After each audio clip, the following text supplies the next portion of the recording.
Hello everyone, welcome back to the channel. So I'm back from my trip and finally had the chance to play Vanguard for a few hours, and I wanted to share some of my first impressions on the game here in this video. The gameplay is going to be from a match on Gavutu, I think is what the map is called, the one from the beta with the rain. It's probably the most fun I've had in a single game while I've been playing Vanguard so far, so I thought I'd include it. It's not the best performance individually, but it was a lot of fun. I'm using the STG, which I'm sure a lot of people are sick of seeing at this point, but I didn't have much unlocked yet at this point, so it is what it is. Plus I had the blueprint from the battle pass, so I already had something with some attachments on it. Before we jump into it, I did just briefly want to thank everyone for watching and subscribing to the channel. We recently hit 100 subscribers from my last video. It was a big milestone that I was really looking forward to, and I really appreciate everyone that's watching and engaging with the content. It really helps me out and helps the channel out. So if you enjoyed this video, feel free to drop a like, and if you didn't, leave a dislike so I know you need to change something. Subscribe if you're new. We'll have a lot more content around Vanguard and Warzone coming up, as well as Battlefield 2042, World War III, maybe even some Halo Infinite. A lot of things coming for the channel.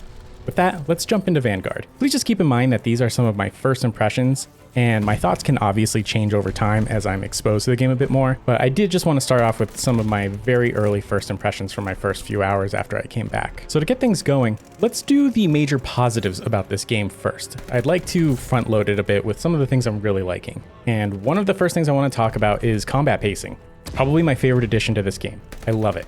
It's keeping multiplayer feeling way more dynamic and fresh from game to game. I think that's been a big struggle point for Call of Duty in especially recent years, is that games just play very much the same from game to game, and it gets tiring very fast. I also love that you can filter game modes separately. As far as with the different combat pacings, you can choose the mixed one, which I believe is called Assault, or you can do 6v6 or Blitz. I love that you can even filter game modes within these combat pacings as well. For someone like me, I play Domination pretty much 100% of the time in multiplayer. Sometimes I'll play Search and Destroy, especially if I'm queuing up with my friends, but generally speaking, I play Domination.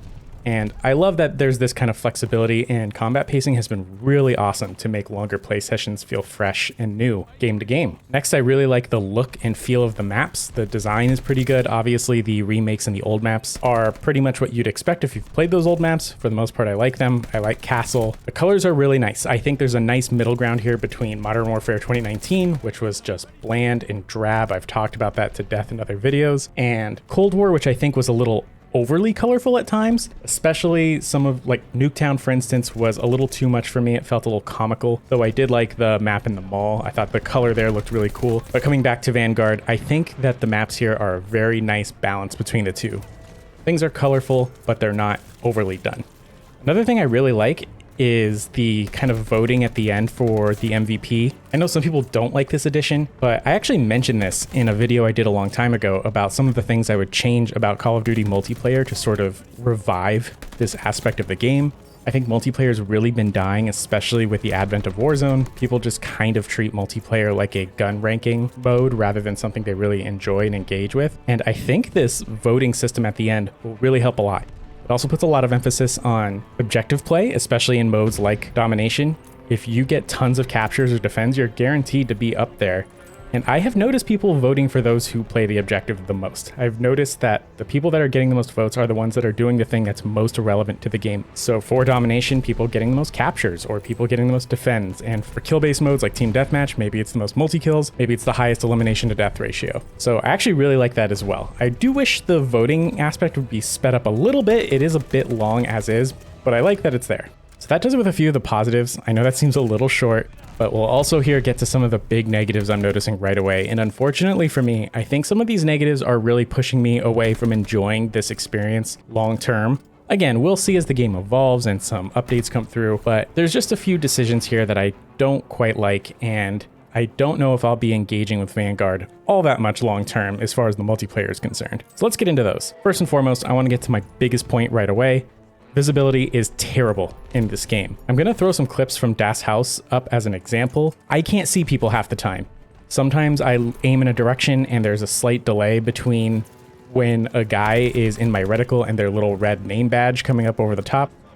Since everyone's kind of just a clone of each other and there's no factions, which I don't really care about factions in general. There's just no differentiation between teams, and I literally can't see people in some of this lighting, and it's terrible. It makes the gameplay experience really, really, really frustrating for me.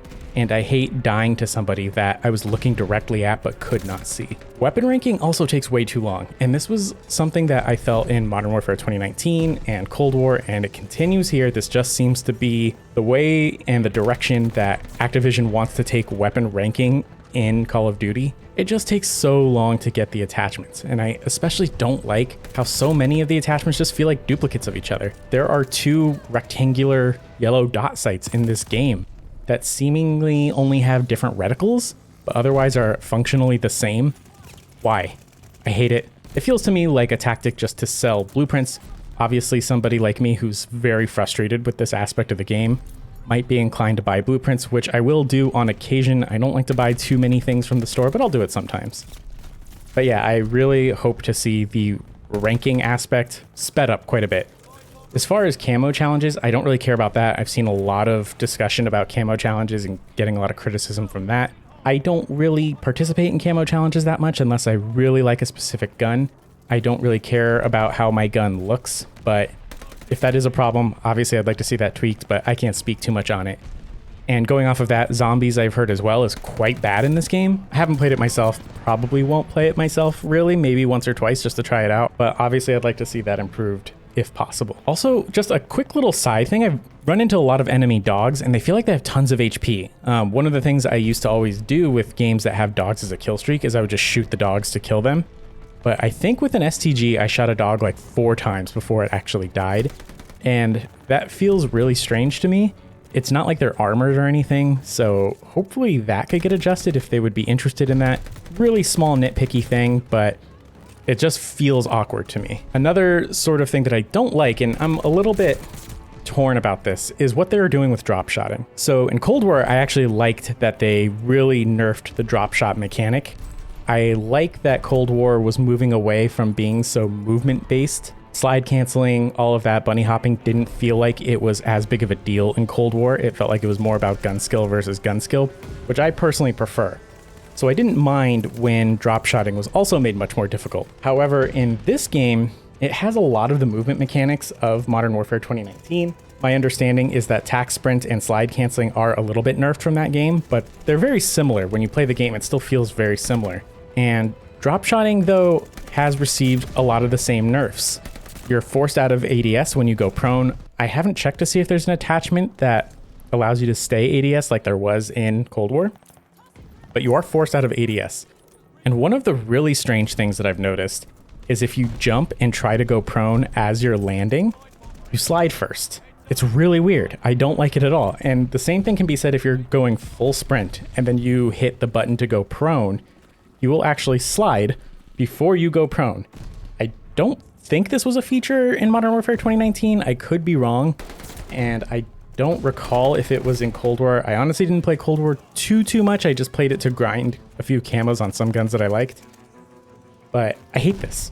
In a game where there's bunny hopping and jump shotting and slide canceling like Modern Warfare 2019, it seems weird to specifically gimp the drop shotting.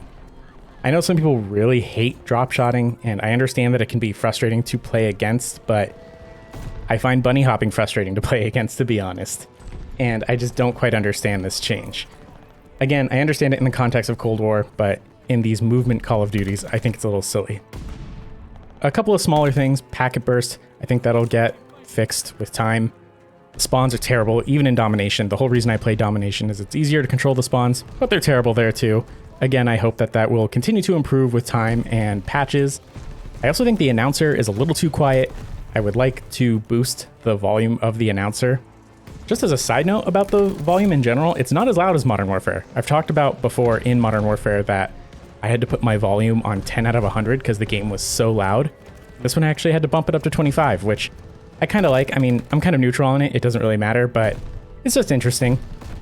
But yeah, I'd like to see the announcer's speaking volume bumped up just a little bit. So that does it for me. I'd like to know your thoughts on Vanguard. Let me know in the comments below. I'd love to have a conversation. Are you liking it? Are you disliking it? Are you neutral? Personally, for me, to sum things up, it's very frustrating because I simultaneously really like it and really dislike it, which probably means I will not play it all that much since I'm kind of lukewarm on the game overall, and we'll probably lean on Battlefield a bit more with this year. But we'll see, maybe more Warzone as well. With that, thank you all for watching, and I'll see you in the next video.